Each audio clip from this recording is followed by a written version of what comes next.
as introduction to this little song of mine entitled "There's a Japanese Woman Sweet on Me, Pa." I'm thinking about this character in the movie The Big Country. I think that's the movie. It's a movie I saw as a kid and I just loved. And Gregory Peck is in it, and Charlton Heston, and well, those two are in it.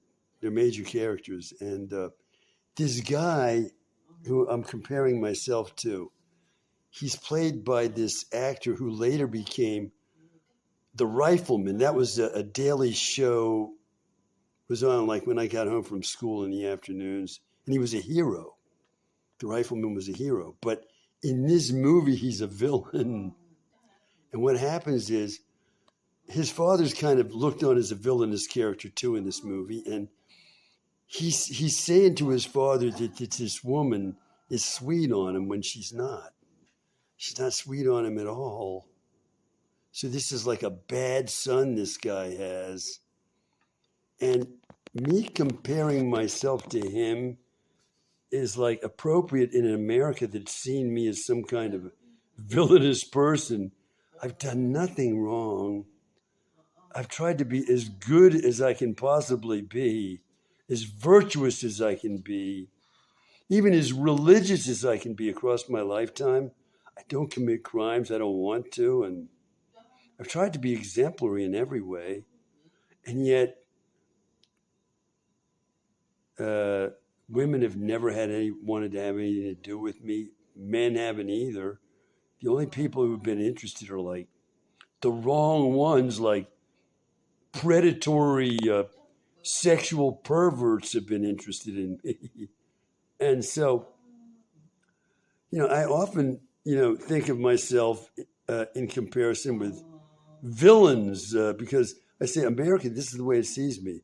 America sees me, I'm some kind of villain here. So here I am thinking that this Japanese woman is interested in me like this guy in the movie. And the woman is not interested in him. She's interested in Gregory Peck. She's not interested in this guy. And this son, he ends up getting killed. He's what you call a bad seed son. Oh God, that concept. Anyway, so I've entitled my little ditty here, "There's a Japanese woman sweet on me, Pa," in reference to that movie and that character. Even though I in no way see myself as villainous, but that's apparently the way America sees me.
I'm asking myself tonight, what is the significance of somebody throwing eggs at me and my friend when I'm around 17 years old and we're taking a walk around our neighborhood together? Nothing like that ever happened to me before or again, ever. And I'm saying to myself, I'm connecting that up with all these other experiences where my life has been ruined by bizarre interferences of one kind or another. And I'm remembering how I was followed home from school one night by police for at least I'd say at least 10 miles, possibly followed by police. And so that I thought it was being followed. I didn't see it was a police car. They stayed back far. I couldn't tell it was a police car in my rearview mirror. Someone was following me, and it frightened me. And I get home, and these police show up at my doorway, and bizarrely, my parents were not home. It was like, it was a late play practice I was coming home from for the school play. I'm a villainous bad son, and I'm like the star of the school play, coming home late from play practice. That's the suspicious thing I'm doing. Nothing else. I'm just driving straight home, and police are there telling me that they could lock me up at the speed I was going. I was going fast. I thought I was being followed by some weirdo. Not at first, but as I'm going, like over like 10 miles, there's nobody on the road. Somebody's following me all the way home. And I'm going shortcuts and everything that nobody knows. That's why I started to drive fast. Okay, so that happened. And then I'm saying, someone's throwing eggs at me. So here's what it is. I'm making a connection now. I'm saying, I don't want to call him my father. The father who was supposed to be mine was either a secret police agent himself, or he was some other connection to the secret police. I wouldn't know what it would be, but he was hooked up to the secret police, okay? Now, I'm saying that I was looking suspicious way back in high school when, look, I'm coming home from late play practice where I'm virtually a star of the school's spring play at a school where drama is huge at that school. Got a big reputation for drama, and there I am, okay? In the midst of things. Now, I'm saying I was looking suspicious to fellow secret police folks back then, connected up with the man of the year, because the man of the year was sexually abusing me and they didn't know, but that sexual abuse was then making me look suspicious to everybody, everywhere I went. So I was thinking earlier tonight about how when I was out in Colorado, that was the big thing. A senior year in high school, prom, I didn't even enter my mind. Prom, I didn't even think about it. As if there wasn't one. Graduation, I wasn't going to go to graduation. I had no interest in that. What was my mind on? I can't wait to get out to my cowboy relatives out in Colorado and work the summer on their ranch. I can't wait. So I got to arrange to have all my exams early so I can leave school early, get out there as soon as I can. I'm a senior, right? I'm guaranteed to graduate. And, it's just like if I can get out there early, I will. And I did. Now,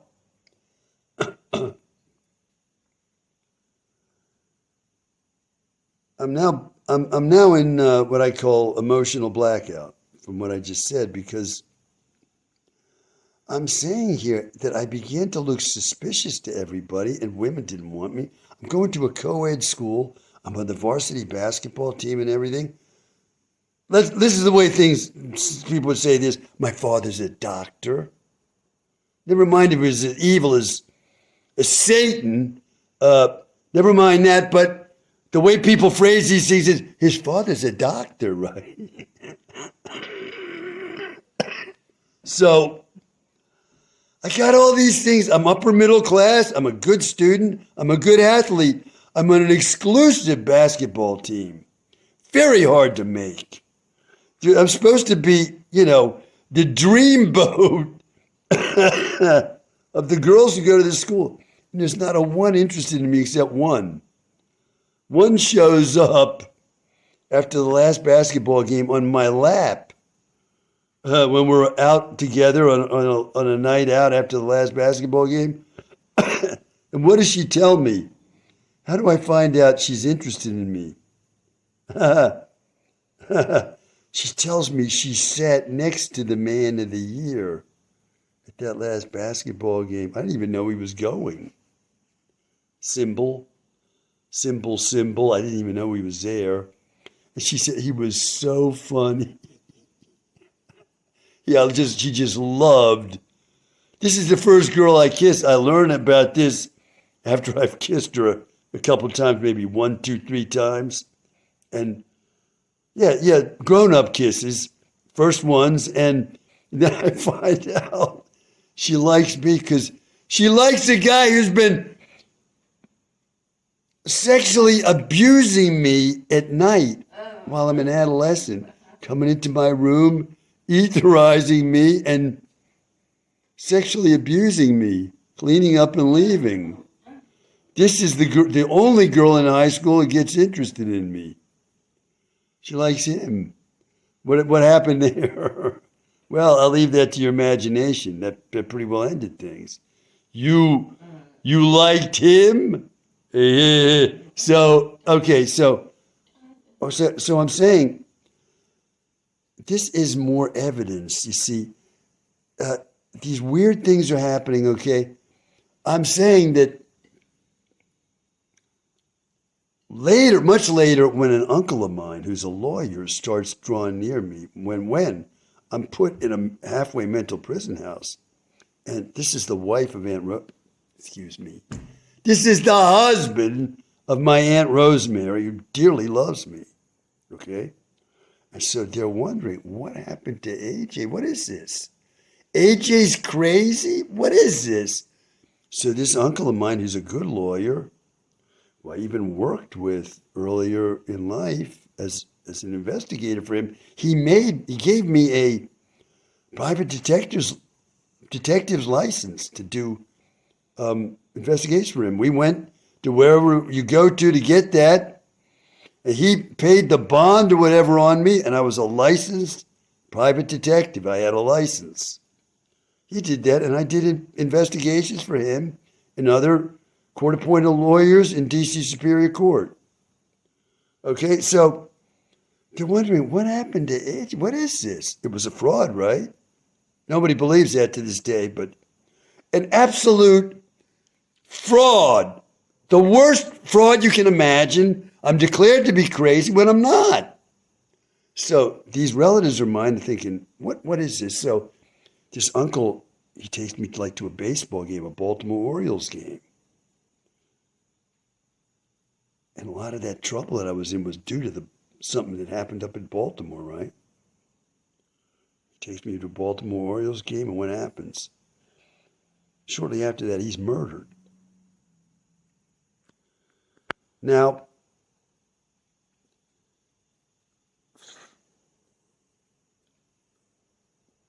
my attempts to befriend that Baltimore journalist, that also was messed with the father who knows every move I'm making, apparently, and he's up there telling the people at this channel where I've gone to try to meet this broadcast journalist that his son is crazy. My own father is up there doing that. I didn't know that till later. And I get convicted in a court. Is that a big surprise of harassing this person I was going to for help to escape that man? And the outrageous fraud perpetrated on me in 1980. I was trying to escape, and it got worse for me, not better. So that got messed with, and now there's a Japanese woman who got interested in me. She's also in broadcasting, and that's going nowhere as well, even though I see these communications coming from her that do not seem like lies, and yet nothing has happened between us. I can't get to her. She can't get to me. What is this? It's another secret police intervention. That's what it is. So I'm saying that night eggs are thrown at me, that was also part of this whole bizarre experience. Somehow. I keep drawing next to this friend of mine, this Jewish friend, like we're gonna renew our friendship. We distanced possibly by that latent, what do you call that? Delayed maturation of mine kind of got in the way of our friendship and other friendships. And now I was pretty much, as I look now, and we were reunifying and eggs are thrown at us.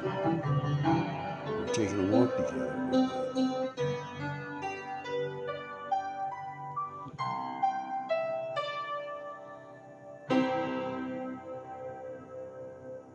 Bye for now.